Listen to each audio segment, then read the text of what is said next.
Hello, Hi. we're Tim and Fiona Fung with WEC International in France, in Normandy.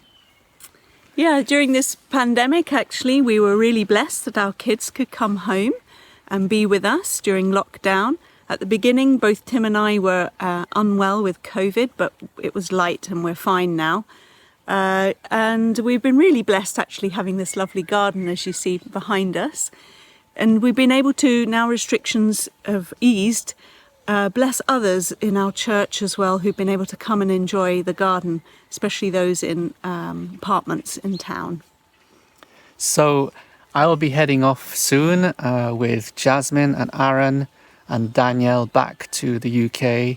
We'll drive there by car and we will help Danielle move out of her old student accommodation. And also we'll move Karen's stuff from her old accommodation and take Jasmine and Aaron home. So we pray the voyage is possible. There's been a number of things that God has been speaking to us during this time of pandemic. One, of course, is prayer, but there's some other things that we'd like to share with you.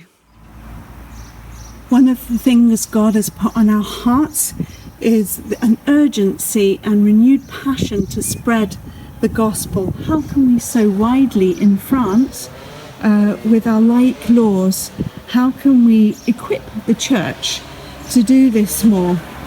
I've just done a Simply the Story course. I highly recommend it. It's a method of how to teach, to witness, to preach the Bible in a story form to an oral society. And it engages everyone, even those who are more literary minded. So as of next week, I'm going to start using the Simply the Story method to teach in our church, but online. And I would really love to see Simply the Story done in French for French pastors and lay people so that they can be trained how to use this method for this European generation. So, welcome to the cafe at Hauteville, which has been unfortunately closed during the lockdown here. And we've been really missing reaching out to the neighborhood. Here's the other side. As you can see, it's a small place, so opening up again after confinement will be challenging. There's just one door. What's been happening in confinement around here has been that youths have been burning bins with boredom and things. But God called us, as you remember, to this neighborhood 8 years ago now. And for 5 or 6 years, very few came. And it was a hard time, but many more come now.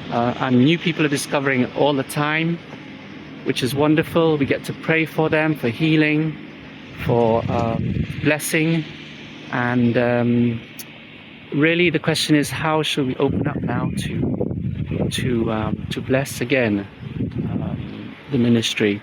So please pray for that. We were encouraged by a testimony lately from Chad. You know, for decades we've been sowing the good news in Chad with really very little fruit. And recently God has turned a handful of believers into over 300 in N'Djamena. And through miraculous signs and wonders, and also just through faithful witnessing of new believers, many have come to faith. So God has been challenging us to expect great things of Him. You know the verse that says, we get not because we don't ask. And God is saying, expect the audacious from me, and you will see wonderful things. Thank you. Thank you. Thank you for your prayers and support for us. Prayers are really the powerhouse of God's enabling. So we really appreciate this partnership with you. Yes. Goodbye. Bye. From Normandy.